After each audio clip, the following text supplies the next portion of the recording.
محمد وعلي محمد سلام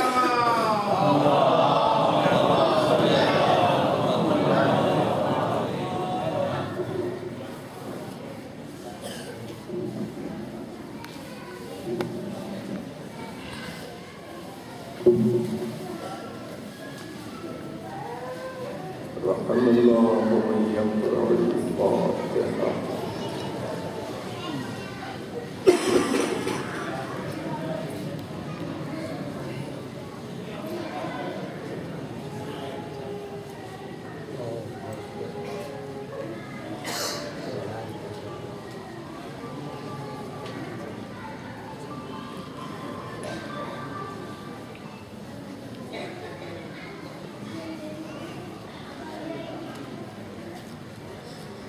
ایک مرتبہ سورہ مبارکہ الحمد، 3 مرتبہ سورہ اخلاص کی تلاوت فرما کر مولانا سید حسن امداد جعفری، شہید خواجہ مرسلین محمود، سید کاظم حسین ظہری، سیدہ سلطانہ بنت نرگس خاتون توصیف زہرا، سید محمد زین العابدین، سیدہ راضیہ فاطمہ، سید محمد حسین نقوی صدر جہاں، سید ابن الحسین رفیع، سیدہ سکینہ مقداری، مبینہ خاتون، سید افتخار کالمی، سیدہ اختر بانو، سیدہ خورشید زہرا، حسنہ بیگم، سید عارف رضا نقوی، سید علی اظہر رضوی، سید اصغر مہدی جعفری، سید محمد علی کوثر عابدی، بالخصوص شہدائے ملت جعفریہ کو شامل فرما کے ایثار فرمائیے۔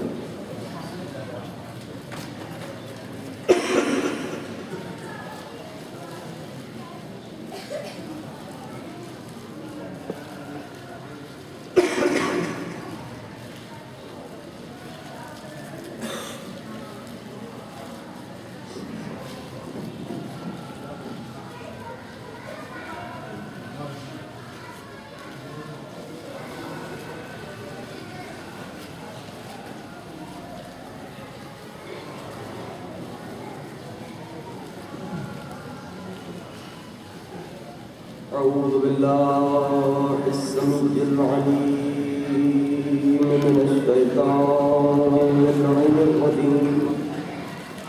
حسبنا الله ونعم الوكيل، نعم المولى ونعم النصير. بسم الله الرحمن الرحيم. الحمد لله الذي لا يبلغ الوحدة القائل ولا يحصي النعماء ولا عبد ولا يعطي ربه المجتهد الذي ليس لصفته أحد مطلوب ولا نعت موجود ولا وقت معبود ولا عدل مملوك. فتر الخلائق بقدرته ونشر الرياح برحمته، والصلاة والسلام على أشرف الأنبياء والمرسلين، خاتم النبيين سيدنا مولانا بالقاسم محمد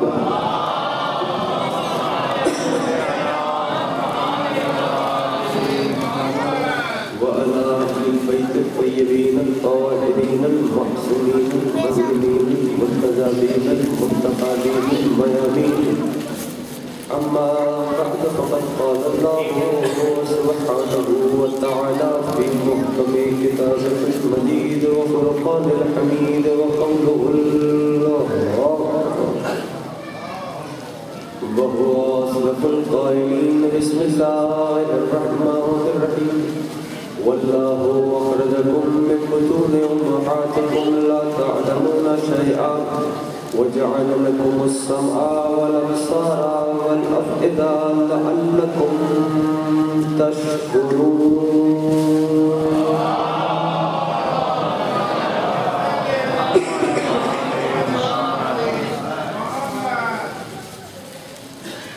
امام معصوم فرماتے ہیں بلند آواز سے درود بھیجنے سے دلوں کا نفاق دور ہوتا ہے.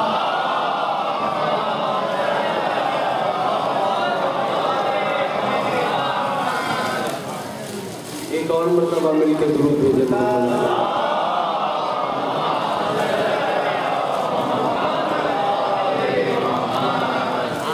پھر بھی درود بھیجیں مل کے محمد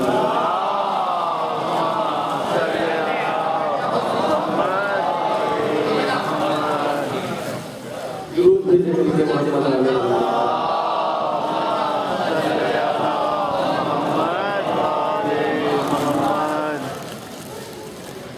ایصال ثواب کا عنوان ملوز نگاہ ہے. دو چار باتیں کرنی ہیں. کامیاب ہوا ہر وہ شخص جو اس ذکر سے متمسک ہو گیا. ٹھیک ہے نا؟ سبب کامیابی ہر فرد کی وہی ہستیاں ہیں جن کا یہ پاک ذکر ہے. بات پہنچے تو مجھے میرا ساتھ دیجیے گا تاکہ مجھے احساس ہو کہ میرا خطاب آل محمد کو ماننے والوں سے ہے, آل محمد کو سوچنے والوں سے نہیں ہے. میں شکر گزار ہوں. چاہتا یہ ہوں کہ دو چار باتیں اپنے جوانوں کے اذہان تک منتقل کر سکیں. ایصال ثواب کا عنوان اسی کو ملحوظ رکھتے ہوئے ایک آیت کو سرنامہ سخن قرار دیا اور یقیناً سوچ کے نہیں آیا تھا کہ کس آیت پہ گفتگو ہونی ہے اور کس آیت کو سرنامہ قرار دینا ہے. آیت کا ترجمہ سماعت فرما لیجیے تو پھر میں مسلسل ہو جاؤں. یہ جتنے ابھی میرے پاس مرحومین کی جو فہرست آئی ہے ان میں سے ایک ہستی تو وہ ہے کہ جو کسی تعارف کی محتاج نہیں ہے. بہت بڑا سرمایہ ملت تشیعوں کا, کئی کتابیں جنہوں نے ترجمہ کی, کئی مشہور ان کے کلام, شعراء میں ان کا شمار, ادباء میں ان کا شمار, مترجمین میں ان کا شمار. مولانا سید حسن امداد صاحب رحمۃ اللہ علیہ.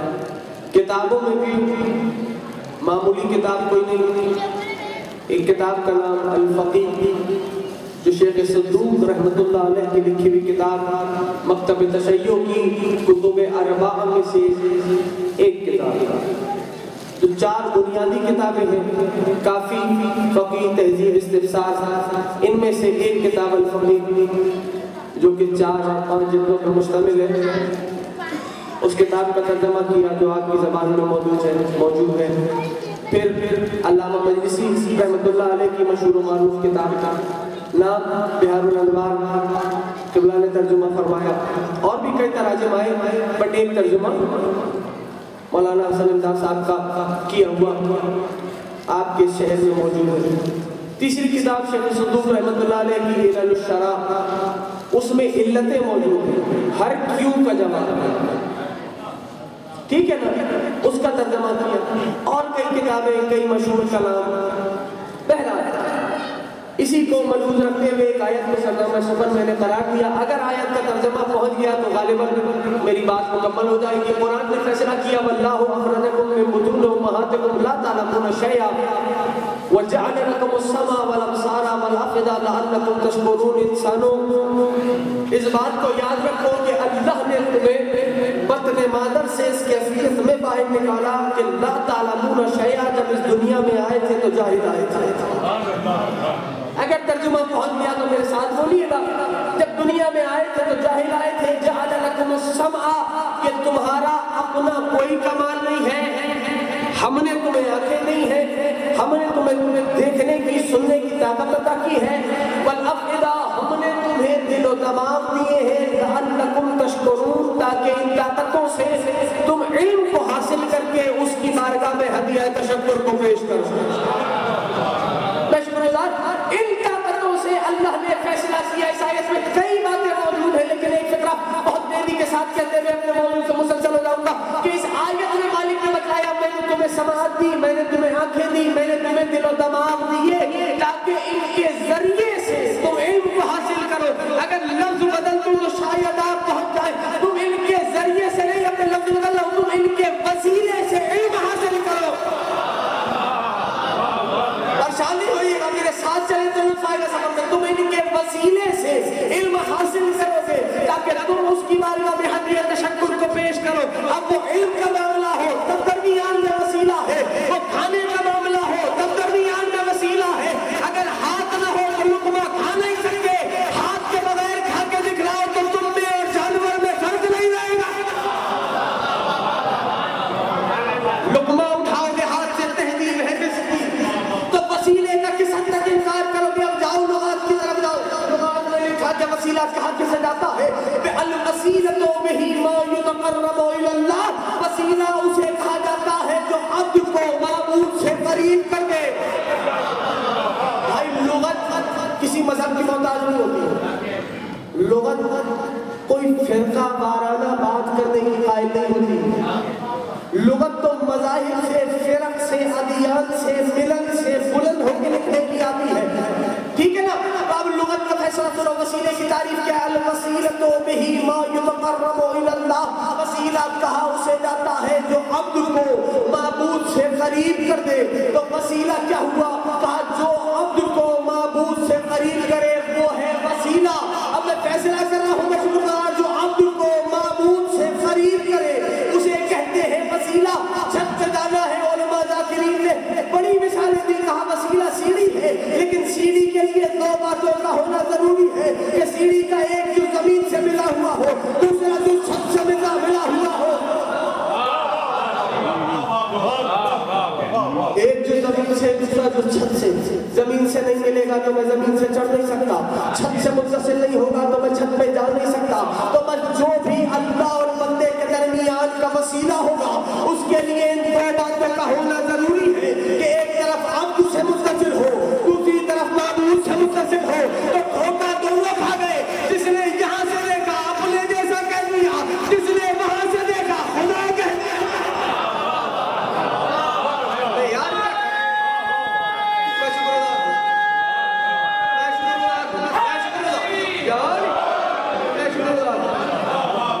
دھوکہ دونوں کھا گئے. تو وسیلے کی سمت سے جانا ہے. قرآن نے اسی لیے تو فیصلہ کیا وابتغوا الیہ الوسیلہ, بڑی معروف آیت ہے, علماء نے ذاکرین نے ممبر سے بڑا بیان کیا. ٹھیک, وابتغوا الیہ الوسیلہ, وسیلہ تلاش کرو. کہیں دکھلا دو دعوے سے بات کر رہا ہوں, وسیلہ بناؤ. کہیں مطلب کالے جناب یہ دوسرے لوگ بھی تو ہے, وہ اس کو وسیلہ مانتے ہیں, وہ اس کو وسیلہ مانتے ہیں, اس کو مانتے ہیں. ٹھیک, تو بھائی وہ وسیلہ بنا کے مانتے ہیں. یہی فرق آیا ہے. اور ہم بنائے وسیلے کو مانتے ہیں جو اس نے بنایا ہے. ٹھیک ہے نا, ہو گئی بات یہاں تک. کا فیصلہ کیا ہوا؟ کہ اللہ نے قدم قدم پہ انسان کو وسیلے کا محتاج رکھا. دنیا میں آنے کے لیے ماں باپ کا وسیلہ چاہیے, کھانا کھانے کے لیے ہاتھ کا وسیلہ چاہیے, چلنے کے لیے پیروں کا وسیلہ چاہیے. ٹھیک, تو قدم قدم پہ احتیاج رکھی وسیلے, تاکہ تمہیں پتہ یہ چلے کہ وسیلہ کتنا امپورٹنٹ ہے. جب دنیا میں چھوٹے چھوٹے وسیلوں کے محتاج ہو تو یہ سوچو دنیا کا راستہ جو مختصر راستہ ہے وہ طے کرنے کے لیے تمہیں چھوٹے چھوٹے فنا ہو جانے والے وسیلے درکار ہیں. تو اب مجھے اس بات کا جواب دو نا, جس رستے کا کبھی میں پھر یوں کہوں کہ محشر کا میدان وہ خطرناک رستہ ہے, پل صراط وہ ایسا باریک رستہ ہے جس سے انسان کا گزرنا محال ہے. دائیں گیا تو گرا, بائیں گیا تو گرا. تو اس رستے پہ چلنے کے لیے کن وسیلوں کا رکھا؟ میں تمہارے دنیاوی وسیلوں کی بات کر کے آگے بڑھ جاؤں گا. مجھے فیصلہ کر کے بتاؤ, یہ آنکھیں ہیں, کام کیا لیتے ہو ان سے؟ میرے ساتھ بولو تاکہ مجھے لطف آئے, تاکہ مجھے پتہ چلے. دیکھنے کا کام لیتے ہیں. ٹھیک ہے نا, کیا کام ہے دیکھنے کا؟ اچھا, کان سے دیکھ کے دکھلاؤ. اب اس سے آسان میں نہیں کر سکتا. ٹھیک ہے نا, کان سے دیکھ کے دکھلاؤ. نہیں, امکان نہیں. کا کیوں؟ کا اس لیے کہ کان میں نور نہیں ہے. میں سیدھی بات کر رہا ہوں, مشکل نہیں کرنا چاہ رہا. ٹھیک ہے نا, کان میں نور نہیں ہے, آنکھ میں نور ہے. ایسا نہیں ہے, اس لیے آنکھ سے دیکھتے ہیں. اب میں جملہ کہہ دیتا ہوں. اچھا, آنکھ میں ہے نور. ٹھیک, اب دو باتیں اسی ایک بات سے ثابت ہو گئی کہ جب دنیا کا مختصر سا راستہ دیکھنے کے لیے تجھے نور کی ضرورت پڑے. اللہ جانے کون کن سوچوں میں بیٹھا ہے, کوئی مشکل بات نہیں کر رہا ہوں میں. ٹھیک ہے نا, دنیا کا مختصر راستہ دیکھنے کے لیے تجھے نور درکار